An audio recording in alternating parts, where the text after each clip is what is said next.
आज हम लोग डिस्कस करने वाले हैं पूर्व जन्म की स्मृति और उसकी सत्यता। तो जैसा कि ये टॉपिक है, ये किताब हम लोगों ने शुरू की थी पुनर्जन्म क्यों और कैसे, इसी का ये दूसरा भाग है कि पूर्व जन्म की स्मृति और उसकी सत्यता, कि क्या सचमुच में लोगों को अपने पिछले जन्म के कर्म या हैपनिंग्स याद रहते हैं। तो ये सच है कि आमतौर पर हमें अपने पूर्व जन्म याद नहीं रहते, लेकिन इससे पुनर्जन्म का सिद्धांत अप्रमाणित नहीं हो जाता। प्रायः ये तर्क उठाया जाता है कि अगर हमने पहले भी मनुष्य जीवन बिताया हो तो हमें वे याद क्यों नहीं रहते, और चूंकि वो हमें याद नहीं रहते इसलिए पुनर्जन्म का सिद्धांत ग्रहण योग्य नहीं है। लेकिन बात यह है कि हमारा अस्तित्व या उसका अभाव हमारी स्मृति पर, मेमोरी पर निर्भर नहीं होता। हमें अपने बचपन के दिन भी याद नहीं होते, तो क्या इसका अर्थ ये है कि हम कभी बच्चे ही नहीं थे। हमारे लिए इसी जीवन के प्रारंभिक दिनों की बातें भूल जाना संभव है, और मुझे तो लगता है कि कई मायनों में शायद ये अच्छा है। सबक याद रखने चाहिए, बातें याद रहने की ज़रूरत नहीं है। तो आश्चर्य नहीं कि हमें अपने पिछले जन्म भी याद नहीं होते, अन्यथा हमारा जीवन बड़ा ही जटिल, बहुत कॉम्प्लिकेटेड हो जाता। आप सोचो कि 5वें जन्म में आप कितनी सारी बातें याद रख पाते हैं, पहले जन्म की, दूसरे जन्म की, तीसरे जन्म की। और अगर यही सारी बातें याद ही रहती तो आप 5वां जन्म जी कैसे पाते,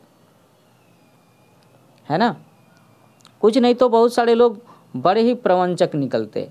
साधारणतः लोगों को अपना पूर्व जन्म याद नहीं होते, फिर भी प्राचीन तथा आधुनिक कालों में किन्हीं किन्हीं विशेष क्षेत्रों में कुछ ऐसे व्यक्तियों के विवरण मिलते हैं जिन्हें अपने पूर्व के एक या एकाधिक जन्म का वृत्तांत याद हो।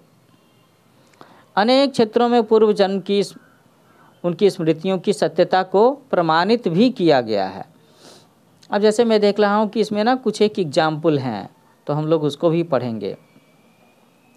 पतंजलि के अनुसार ध्यान की एक विशेष विधि से मनुष्य अपने पूर्व जन्म की स्मृतियों को जगा सकता है, और ये बात उनके योग सूत्र में कही गई है।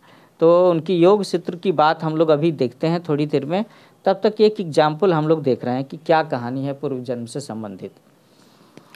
तो लेखक लिखते हैं कि मेरी अपनी जानकारी से पूर्व जन्म की स्वतः स्फूर्त स्मृति के एक विवरण का उल्लेख यहाँ पर अप्रासंगिक नहीं होगा कि सन 1935 ईस्वी में जब मैं नई दिल्ली में था, मैंने अपने एक विश्वस्त मित्र से, जो वहाँ एक हाई स्कूल में संस्कृत पढ़ाते थे, सुना कि शांति देवी नाम की 9 वर्ष की एक ब्राह्मण कन्या को, जो कि पुरानी दिल्ली से अपने माता पिता के साथ रहती थी, बचपन से ही अपने पिछले जन्म की बातें याद थी।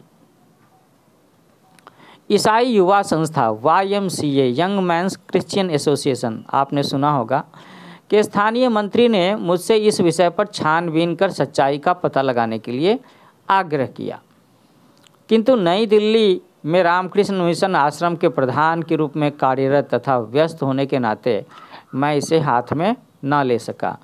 तो मेरे पाठकों या मेरे श्रोताओं, ये जो बात लिखी गई है, ये जो किताब पुनर्जन्म क्यों और कैसे, ये जो संस्मरण है, ये स्वामी सतप्रकाशानंद बता रहे हैं कि किस तरह से उनके जीवन काल में इस तरह की एक घटना का पता लगाने के लिए उनसे रिक्वेस्ट किया गया था, लेकिन वो संस्था के काम में व्यस्त थे, इसलिए वो नहीं कर पाए। वो कहते हैं कि इसी के तुरंत बाद अमेरिका की यात्रा की तैयारियों के लिए मुझे दिल्ली छोड़ करके बाहर निकलना था। वो कहते हैं आगे कि विभिन्न सूत्रों से मैंने पता लगाया कि अपनी 5 साल की उम्र से ही यह कन्या कुछ विशेष खाद्य पदार्थ और वस्त्र आदि के संबंध में बीच बीच में कहा करती थी कि मैंने इसे पहले भी खाया है, मैंने इसे पहले भी पहना है।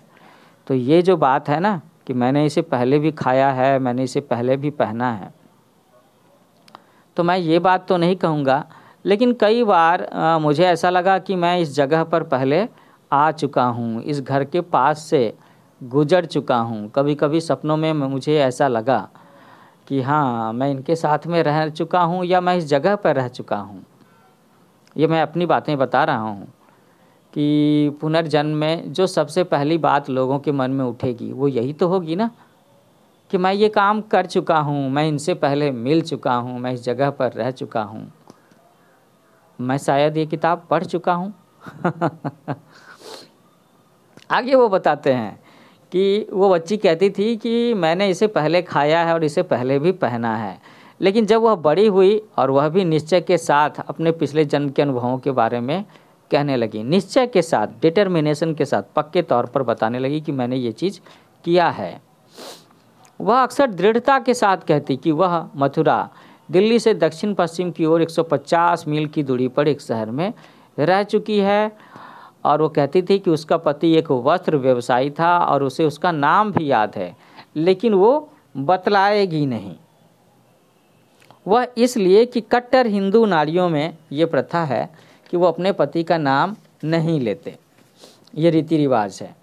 तो उसके पिता के एक चाचा ने उससे उसके पति का नाम और पता मालूम कर लिया किसी तरह से, और पता चला कि उसका पति ब्राह्मण नहीं था और घटना के बताए जाने पर वह दिल्ली आया भी था। उसका लड़का भी उसके साथ आया था, जो शांति देवी से साल भर बड़ा था। तो लड़के को देखते ही वह बहुत उतावली हो उठी थी। स्वाभाविक है, किसी को अगर अपने बिछड़े हुए लड़के से मिलने का अवसर मिला हो, और यहाँ पर बिछड़न एक जन्म का है। तो पूछताछ करने पर पता चला कि इस लड़के की माँ अपने लड़के के जन्म के थोड़े ही समय बाद मथुरा के एक अस्पताल में सन 1935 ईस्वी में मर गई थी, और शांति देवी का जन्म दिल्ली में सन 1926 ईस्वी में हुआ था। तो मैं यहाँ कहना चाहूँगा कि इनके पिछले जन्म में मृत्यु 1925 में हुई थी। मैंने गलती से 1935 पढ़ा है, 1925 में मृत्यु हुई, और शांति देवी का नया जन्म दिल्ली में 1926 ईस्वी में हुआ था। तो इस घटना की सत्यता का पता लगाने के लिए एक स्थानीय दैनिक के संपादक, दिल्ली नगर पालिका के कमिश्नर तथा एक महाविद्यालय के एक अध्यापक को लेकर के 10 विशिष्ट नागरिकों का एक दल शांति देवी के साथ, जो अपने वर्तमान जन्म से पहले कभी मथुरा नहीं गई थी, ट्रेन से मथुरा गया। और उन लोगों ने देखा कि शांति देवी उस स्थान से भली भांति परिचित थी। उसे उस घर की, जहां वह अपना पिछला जीवन बिताए जाने का दावा करती थी, उस घर की छोटी से छोटी बातें मालूम थी। वह अपने पूर्व के माता पिता से भी मिलने गई, और उसे उस घर को ढूंढ निकालने में भी कोई कठिनाई नहीं हुई जहां उसके माता पिता तब भी रहते थे। तो इस संस्मरण को सुनकर के आप क्या कहोगे?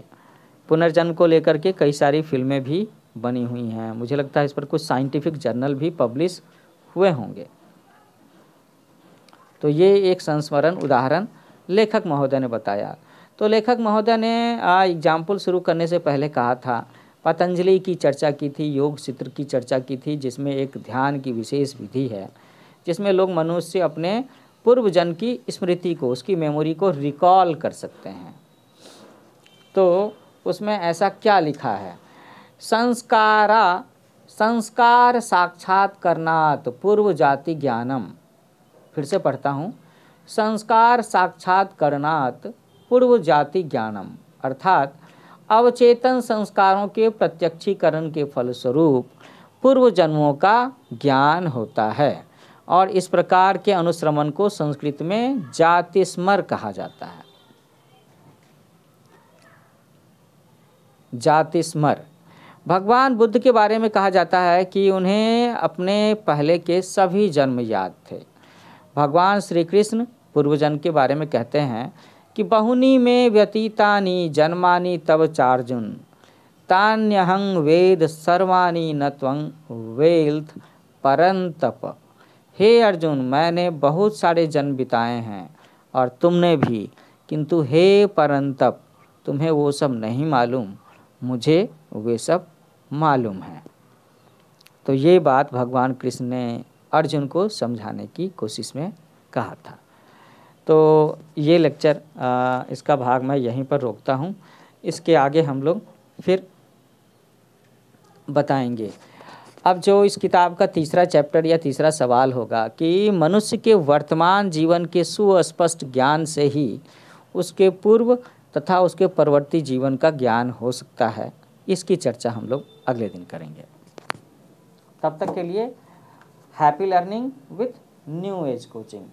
आगे भी मैं इसी तरह के दिलचस्प सवाल जवाब, धर्म के बारे में, विज्ञान के बारे में लेकर आता रहूँगा।